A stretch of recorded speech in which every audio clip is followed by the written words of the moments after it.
सो कैसे हो आप सभी का अपने इस प्यारे से यूट्यूब नेट हिंदी मीडियम के चैनल में बहुत बहुत स्वागत करती हूँ। आज जो है हम 13 इयर्स वाले बुक के PYQ में श्वसन एवं गैसों के विनिमय के क्वेश्चंस करेंगे, जिसमें हम श्वसन अंग के बारे में सबसे पहले क्वेश्चन करेंगे। डायग्राम दिया हुआ है जिसमें ABCD को हमें पहचानना है और 2013 में इससे क्वेश्चन आए हुए हैं। तो A हमारा क्या है, श्वास नाल है। B हमारा क्या है, फुसफुस है। C हमारा कूपिकाएँ हैं और D हमारा डायफ्राम है। C जो कूपिकाएँ हैं वो गैसों के विनिमय के लिए एक पतली भित्ति वाली संवहनी संरचनाएं बनाती हैं। ये इसका एक करेक्ट स्टेटमेंट है। और श्वसन की क्रिया विधि से हमारे 2023 में क्वेश्चन आया है, फेफड़ों की जैव क्षमता है क्या होती है। तो IRV, ERV, TB जो है वो गैसों की श्वसन क्षमताएं होती हैं। निम्न में से कौन सा श्वसन तंत्र के चालन भाग का नहीं है, 2022 में आया था। तो ये अंतःश्वसित वायु को बाहरी कणों से मुक्त करता है, ये चालन भाग का कार्य नहीं है। अंतःश्वसन के दौरान होने वाली सही घटनाओं का क्रम क्या है। तो सर्वप्रथम डायफ्राम का संकुचन होगा, बाह्य अंतःप्रसूक पेशियों का संकुचन होगा। फुसफुस का आयतन कम नहीं होता, बढ़ जाता है और अंतःफुसफुसी दाब घट जाता है।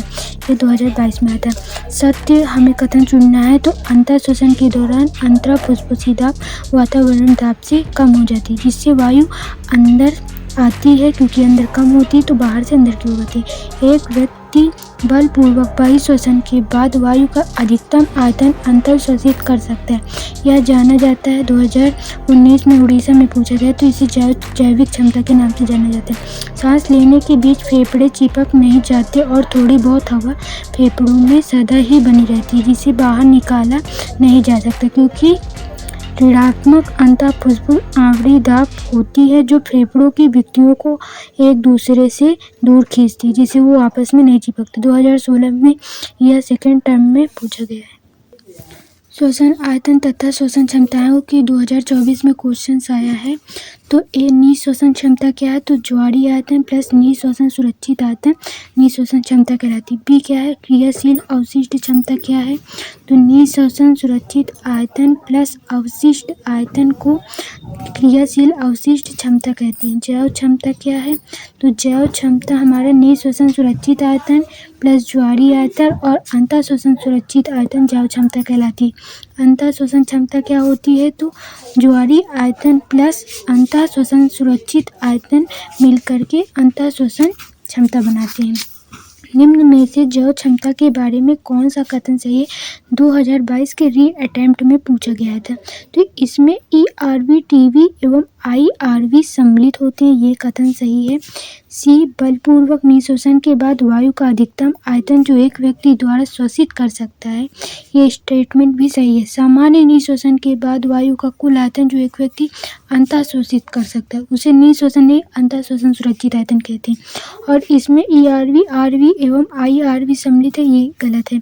बलपूर्वक अंतःश्वसन के बाद वायु का अधिकतम आयतन जो एक व्यक्ति श्वसित कर सकता है उसे बोलते हैं जैव क्षमता, ये सही है। 2022 के रीअटेम्प्ट में पूछा गया था। बलपूर्वक अंतःश्वसन के अंत में फेफड़ों में वायु के कुल आयतन को फेफड़ों की कुल क्षमता टोटल लंग्स कैपेसिटी कहते हैं। इसमें क्या होता है, तो RV, ERV, TB और IRV होता है। 2020 में कोविड-19 के टाइम में पूछा गया। एक आयामी के ज्वारीय आयतन एवं निःश्वसन सुरक्षित आयतन क्रमशः 500 ml एवं 1000 ml है। यदि अवशिष्ट आयतन 1200 ml है तब इनकी निःश्वसन क्षमता क्या होगी, तो 1500 ml होगी। 1000 प्लस 500 1500 ml, क्योंकि इसमें निःश्वसन और ज्वारीय आयतन को ही गिना जाएगा। 2019 में पूछा गया है। कॉलम 1 को कॉलम 2 के साथ मिलाना है, 2018 में क्वेश्चन आया था।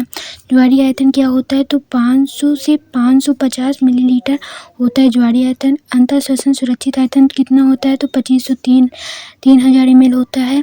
निःश्वसन सुरक्षित आयतन कितना होता है, निःश्वसन होता है 1000 से 1100 ml। अवशिष्ट आयतन होता है 1100 से 1200 ml। 3 नंबर है, फेफड़ों में भरे हुए कोष कूपिकाओं के बने होते हैं। बलपूर्वक निःश्वसन के बाद भी ये किस कारण से पूर्णतः नहीं सिकुड़ते। अवशिष्ट आयतन जो हमारे फेफड़ों में बचे हुए शेष भाग होते हैं निःश्वसन का, वो हमारे आपस में फेफड़ों को चिपकने से रोकते हैं, यानी कूपिकाओं को। 2017 में आया था। गैसों के परिवहन से संबंधित प्रश्न देखते हैं। तो कूपिका एवं निम्न में से कौन सा घटक ऑक्सी हीमोग्लोबिन बनाने के लिए अनुकूल है? 2024 में आया था। तो उच्च PO2 यानी उच्च ऑक्सीजन का आंशिक दाब और अपेक्षाकृत कम हाइड्रोजन की सांद्रता।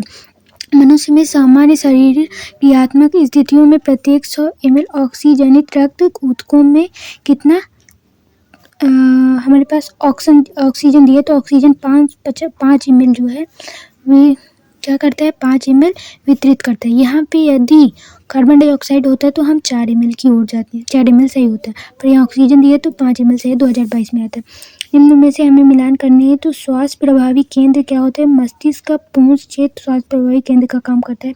ऑक्सीजन वियोजन वक्त क्या करता है? हीमोग्लोबिन का काम।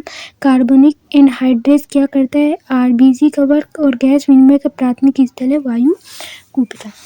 नेक्स्ट 17 नंबर देखते हैं। ऑक्सीजन के परिवहन के संदर्भ में गलत कथन को पहचानें। 2022 में आता है। तो वायु कूपिका में हाइड्रोजन की उच्च सांद्रता ऑक्सी हीमोग्लोबिन बनाने में सहायक होती है। फेफड़ों की कूपिकाओं में ऑक्सीजन की आंशिक दाब किसके बराबर होती है? तो रुधिर में ऑक्सीजन की आंशिक दाब से अधिक होती है। रुधिर के pH में होने वाली कमी के कारण ऑक्सीजन के साथ हीमोग्लोबिन की बंधुता घट जाती है। रक्त द्वारा अवशोषित कार्बन डाइऑक्साइड का लगभग 70% भाग का फेफड़ों में परिवहन हो जाता है, जिसे बाइकार्बोनेट आयन के रूप में होता है। 2014 में पूछा गया था। श्वसन तंत्र का नियमन एवं विकार से क्वेश्चन आया था। कूपिकाओं में ऑक्सी हीमोग्लोबिन बनाने के लिए अनुकूल परिस्थितियों का चयन करना है। तो उच्च PO2, निम्न CO2 और निम्न हाइड्रोजन अपेक्षाकृत कम तापमान हो जाए। 2021 में आया था। ठीक है। कूपिकाओं विसरण स्थल में ऑक्सीजन एवं कार्बन डाइऑक्साइड का आंशिक दाब कितने mmHg होता है? तो अगर कूपिका के स्तर की बात करें तो ऑक्सीजन का आंशिक दाब 104 और कार्बन डाइऑक्साइड का आंशिक दाब 40 होता है। 2021 में पूछा गया। तो वायु द्वारा उत्पन्न एलर्जन एवं प्रदूषकों के कारण नगरीय स्थानों में काफी व्यक्ति श्वसन विकार घरघराहट की उत्पन्न करते हैं। 23 नंबर है। वायु द्वारा उत्पन्न एलर्जन एवं प्रदूषकों के कारण नगरीय स्थानों में काफी व्यक्ति श्वसनीय विकार जो घरघराहट उत्पन्न करते हैं से पीड़ित होते हैं। श्वसनीय एवं श्वसनिकाओं में इन्फेक्शन हो जाते हैं। निम्नलिखित में से व्यावसायिक श्वसन विकार का उदाहरण क्या है? तो सिलिक्यात्मकता है। निम्नलिखित में से कौन सा विकल्प क्रमशः दमा और वात स्फीति में फेफड़ों की दशा को उचित रूप से दर्शाता है? तो श्वसनिका एवं स्वश्वसनीय स्वता में कमी हो जाती है। उस फुफ्फुसीय रोग का नाम बताइए जिसमें कूपिकी व्यक्तियों के क्षत हो जाने के कारण गैस विनिमय में शामिल कूपिका क्षेत्रों बहुत अधिक कम हो जाता है। वातावरणीय स्फूर्ति के कारण हो जाता है। जब आप अपनी सांस रोकते हैं तब रुधिर में निम्नलिखित में से कौन सा गैस विनिमय याद को फिर से सांस लेने में प्रेरित करते हैं? तो कार्बन डाइऑक्साइड की सांद्रता का बढ़ जाना इसका कारण है। 2015 में पूछा गया था। लाइक, सब्सक्राइब, शेयर जरूर करिए।